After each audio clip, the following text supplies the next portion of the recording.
अमन का फिर 22 तारीख को वीडियो कॉल आता है। वो कहता है भाई मैं यहाँ फंस चुका हूँ, हमें आगे भेज रहे हैं लड़ाई में, और बचा जाता हो तो बचा लो, नहीं तो मरना पक्का है यहाँ पे। दोस्तों नमस्कार, प्रथम गूंज देख रहे हैं आप। मैं हूं आपका दोस्त त्रिदेव। और आज जिस तरह से पूरा देश दिवाली की खुशियों में मशगूल है, खरीदारी चल रही है बाज़ारों में, लेकिन हरियाणा का एक गांव मदनहेड़ी जहां मातम पसरा हुआ है, जहां दिवाली की खुशियों में आपको कोई भी मशगूल नहीं मिलेगा। चिंताओं में पूरा का पूरा गांव डूबा हुआ, और चिंता की वजह है 2 नौजवान जो रूस में जाकर जो फंस गए, वहाँ रोज़गार की तलाश में गए थे, अपने घर वालों को वो खुशियाँ दे सकें, इस उम्मीद के साथ वो यहाँ से हवाई जहाज़ में सवार होकर और रूस के लिए निकले थे। लेकिन रूस में उनके साथ क्या कुछ घटित होता है, किस तरह से उनके सपने जो है उन पे पानी फिरता है, और उसके बाद अपनी जान बचाना भी किस तरह से उनके लिए मुश्किलों भरा हो जाता है, तो उनकी पीड़ा आज हम जानने की कोशिश करेंगे। पूरा का पूरा गांव परेशान है अपने 2 नौजवान जो बच्चे हैं जो रूस में फंसे हुए हैं, और बताया जा रहा है कि उनमें एक सोनू नाम का शख्स है जिसकी मौत की भी कई बार खबरें अखबारों में और सोशल मीडिया पे फैल चुकी हैं। ये जो सच्चाई है ये आपको हिलाकर रख देगी। हमारे साथ उनके गांव के ही पूर्व सरपंच रहे शख्स मौजूद हैं, और उनके परिवार से भी उनका ताल्लुक़ है। वो क्या कुछ कहते हैं, क्या कुछ बात हुई है सरकार से, और सरकार कब तक उनको निकाल के वहाँ से लाएगी, तमाम जो बातचीत है इन मुद्दों पर बात कर लेते हैं। प्रयास कहाँ तक पहुँचा है आइए आप जानते हैं। जी आपका शुभ नाम? मैं नरेंद्र, एक्स सरपंच मदनहेड़ी। भाई साहब, जो ये विदेश गए थे आपके परिवार के लोग कौन कौन थे और आप उनके क्या लगते हैं? जी एक तो सोनू है, वो मेरा भाई लागे छोटा। एक अमन है, वो भतीजा है। ये 2 गए थे लगभग 1 साल पहले। अच्छा। स्टडी वीजा पे। उसके बाद ये 1 साल लगभग पूरा हो गया था उनको। फिर उनको एक मैडम मिली है, उसने ये बोला है कि तारे को मैं आर्मी ज्वाइन करवा दूंगी। अच्छा। और 5 साल का वीज़ा बढ़वा दूंगी, और तमने लड़ाई में जाना नहीं है, तमने वहीं पे रखना है। किसी ने होम गार्ड की नौकरी दे दी, किसी ने कुछ 2.5 लाख रुपये तुम्हारी सैलरी होगी। अच्छा। ये बात हुई थी उनकी, उनने बताया नहीं हमको। फिर उसका मैसेज आया भाई का 3 तारीख को। अच्छा। सोनू कहता है भाई मैंने आर्मी ज्वाइन कर ली, और 1 महीना मेरा फ़ोन को नहीं लग गया। उसके बाद भेज दिया जो आगे। उसके बाद हमारे पास आता 19 तारीख को मैसेज। वो बोल रहा है कि मैं कमांडर बोल रहा हूँ, और आपका भाई की डेथ होगी 6 तारीख को। अच्छा। और उसको आप ले जाना चाहो तो ले जा सकते हो अपने खर्चे पर। उसके बाद कोई इन्फॉर्मेशन नहीं है हमारी, ना उससे बात हुई सोनू से। अमन से बात हुई है। अमन से लगभग 15 दिन के बाद बात होती है। ये दोनों अलग अलग जगह पर हैं, साथ में नहीं इकट्ठे। ये साथ कब तक थे अमन और सोनू? साथ पे थे? हाँ 1 साल इकट्ठा काम किए इन्हें। अच्छा। हाँ फिर अलग अलग हो गए। तो वैसे अमन भी उसमें आर्मी में ही काम करता है? अमन भी आर्मी में ही जा लिया। अमन का फिर 22 तारीख को वीडियो कॉल आता है। वो कहता है भाई मैं यहाँ फंस चुका हूँ, हमें आगे भेज रहे हैं लड़ाई में, और बचा जाता हो तो बचा लो, नहीं तो मरना पक्का है यहाँ पे। अच्छा, उन्होंने आपको जब बताया कि उसकी डेथ हो चुकी है सोनू की, तो आपने पुष्टि करने के लिए क्या किया? हमने पुष्टि करने के लिए वहाँ पे मेल भी डाली है। एम्बेसी से अपने दिल्ली में बात की है, दिल्ली से भी मेल डलवाई है। उनका भी यही आता है भाई सोनू की डेड बॉडी एम्बेसी में होगी तो हम तभी बता सकते हैं। एम्बेसी में अभी तक कोई इन्फॉर्मेशन नहीं है इसकी। फिर हमने कहा कि बेटा हमें फ़ोटो भेज दो उसका, अमन का नहीं, उसका सोनू का।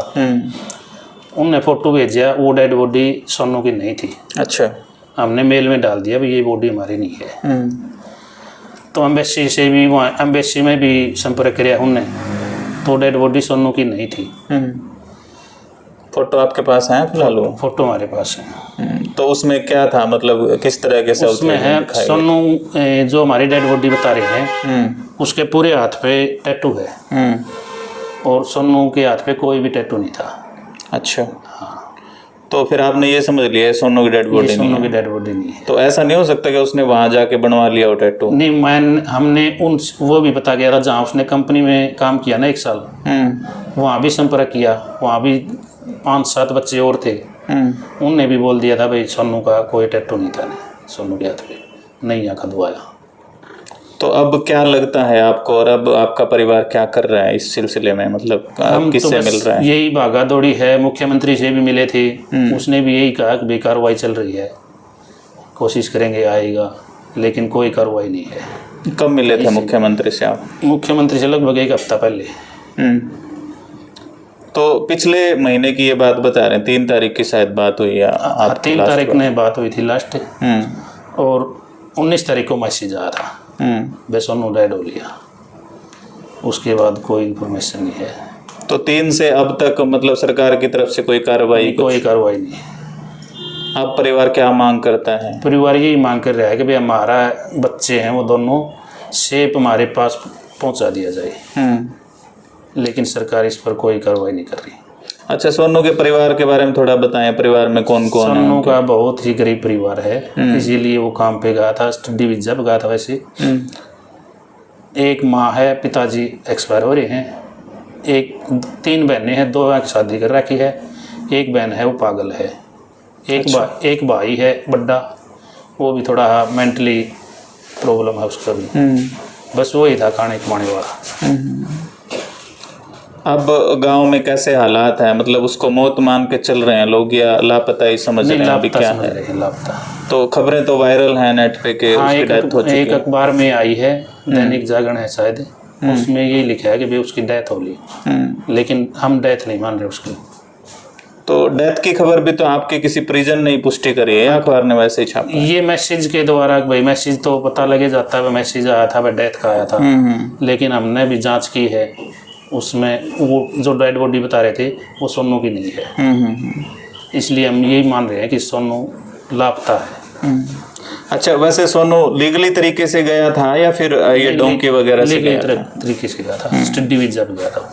तो जो एजेंट वगैरह जो लास्ट टाइम उसको मतलब जिस एजेंट से बात हुई वो हैं आपके संपर्क में कोई जो लेके गए थे उनको? वो नहीं है, लेकिन एक जो फौज में लगाया था ना, वो मैडम के बाद एक अपने MP का है लड़का प्रदीप, उसने इन बच्चों से 50,000 रुपये लेके ने उसने वहाँ पे भर्ती करवा दिया उनको। और एक लेडीज का जिक्र आप कर रहे थे, वो पहले लेडीज से बात हुई है, प्रदीप उसने लेडीज ने प्रदीप से संपर्क किया है, प्रदीप ने फिर ये साथ में थे इन तब संपर्क किया है, बता हमें 50,000 रुपये दे दो मेरे को, मैं तुमको नौकरी दिलवा दूंगा और 5 साल का वीजा हो जाएगा तुम्हारा। तो उस लेडीज की जानकारी है कोई? कौन? लेडीज की नहीं है, लेकिन उसकी है, प्रदीप की है, जिसने जो वहाँ पे कैंट के पास इनको छोड़ के गया था और खुद आ गया, उससे बात भी हुई थी हमारी। कहाँ के कैंट के? वहाँ रूस में? रूस में। उससे बात भी हुई थी, भाई तू क्यों नहीं लग गया ये लुआ जीत ने इन फंसवाया। उन्होंने बोले मैं जो जॉब मांगू था वह जॉब वहाँ पे मिली को नहीं, इसलिए मैं वापस आ गया। अच्छा, हरियाणा के जो शरीर होते हैं, हरियाणा के लोग होते हैं, उनकी एक अलग पहचान सी होती है, शरीर से भी आप समझ सकते हैं कि वो हरियाणवी होगा। तो जो डेड बॉडी आपने देखी वो लग रहा है कि वो हरियाणवी है या कहाँ का है? लग रहा एक तो है कैथल का तो है, वो तो शायद पहचान भी लिया उनके घर ने, उसके यहाँ पे छाती पे टैटू था वो पहचान लिया, लेकिन सोनू पे कोई टैटू नहीं था ना, उसका एक पूरा हाथ पे, मतलब एक तो छोटा टैटू है पूरा यहाँ से लेके यहाँ तक टैटू तो छप रहा है, वो सोनू की डेड बॉडी है कोई नहीं। फिर जांच पड़ताल करी, उन एम्बेसी वालों ने भी मना कर दिया कि भाई वो डेड बॉडी सोनू की नहीं है। अब परिवार दिल्ली गया है, किससे मिलेगा? क्या आपकी तरफ से प्रयास चल रहे हैं? ये विदेश मंत्री से मिलेंगे जी। कब मिलेंगे? मुलाकात की बात हो चुकी है उनसे? नहीं, बात नहीं हुई है अभी तक।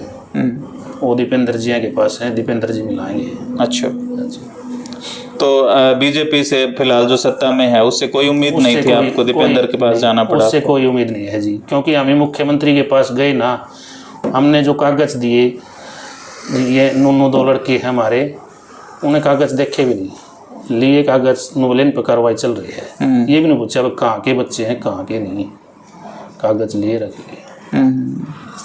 आपको क्या लगता है, मतलब सोनू और उसको लेकर, मतलब आपका दिल क्या कहे? हाँ, जिंदा है वो दोनों। अब क्या लगता है आपको और क्या दुआ आप परमात्मा से करते हैं, क्योंकि आप बता रहे हैं कि वो जिंदा तो है, उम्मीद तो है। हाँ, देखो हमें तो पूरी उम्मीद है कि वो जिंदा है। फ़ोन तो उसके पास है नहीं, फ़ोन तो छीन दिए थे पहले ही, और 1 महीने से बात नहीं हो रही, उसने पहले ही बोला था भाई 1-1.5 महीना मेरी बात नहीं होगी। हमारी तो सरकार से यही है कि हमारे दोनों बच्चों को वापस बुलाया जाए, और जिससे मैसेज आया था भाई सोनू की डेथ होगी, वो पैसे भी मांग रहा है, 50,000 रुपये डॉलर दे दो। अच्छा। हाँ, उसके बाद मैं कोई इन्फॉर्मेशन दूंगा आपको। यही है जी, हमें पूरा विश्वास है कि वो जिंदा है। अच्छा, मैसेज बाय मेल आया था आपके पास या व्हाट्सएप पे? टेलीग्राम आया था उसका। टेलीग्राम आया था, तो कोई नंबर वगैरह प्रूफ है उनका कुछ आपके नंबर पास? भी को नहीं उसका, बस वो थोड़ा हाँ टेलीग्राम में तो थोड़ा ही नंबर हाँ हुआ, नाम हाँ हुआ थोड़ा वही। तो परिवार की तरफ से कंप्लेंट दर्ज करवाई गई है पुलिस में अब तक के नहीं? पुलिस में गए थे, लेकिन वो नहीं बोले भाई इसकी कोई FIR दर्ज नहीं होगी। अच्छा, मतलब FIR भी दर्ज नहीं होगी इसकी? यहाँ पे नहीं होगी इसकी।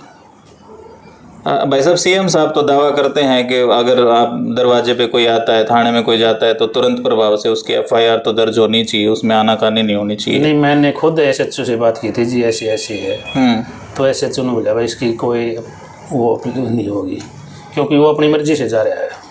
अच्छा। हाँ, मर्जी से गया। पर तो आपने इंसिडेंट नहीं बताया कि अब ये इस तरह के शंकाएं हैं परिवार में? ये भी बताया था, लेकिन बोले इसकी FIR हुआ कोई सीरियस दिखाई नहीं दी। हाँ जी। तो अब क्या मांग आप DGP से करते हैं, क्या पुलिस से, सरकार से क्या मांग आपकी रहेगी? सरकार से तो यही मांग है कि हमारे दोनों बच्चों को बुलाया जाए वापस देश में। सरकार इस मामले में क्या कर रही है वो आपने सरपंच साहब से, पूर्व सरपंच साहब से सुन लिया। आपसे मैं एक रिक्वेस्ट हमारे चैनल की तरफ से ज़रूर करूंगा कि आप कम से कम दुआ ज़रूर करें, ताकि जो हमारे नौजवान, जो हरियाणा के गांव मद्दनहेड़ी से 2 नौजवान जो रूस में फंसे हुए हैं, जिनसे लगातार जो संपर्क है घर का नहीं हो पा रहा है, घर वाले परेशान हैं। दिवाली की खुशियों में पूरा देश जहां मशगूल है, लेकिन इधर जो 2 नौजवान हैं उनके घर में मातम पसरा हुआ है, गांव के जो लोग हैं वो परेशान हैं। तो आप सब लोग दुआ करें। मैं निश्चित तौर पे ये दावे के साथ कह सकता हूँ, आपकी दुआओं में दम होगा तो निश्चित ही वो जो नौजवान हैं हमारे बीच लौटेंगे और कुशल लौटेंगे। और इसके साथ ही मैं एक सलाह उन नौजवानों को ज़रूर दूंगा जो सतरंगी सपने देखकर विदेश जाने की चाह रखे हुए हैं, विदेश जाना चाह रहे हैं।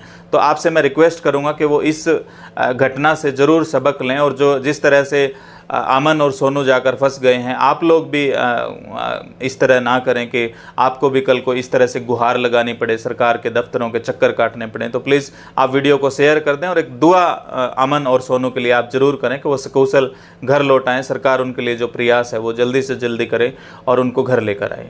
शुक्रिया, धन्यवाद, जय हिंद, जय भारत।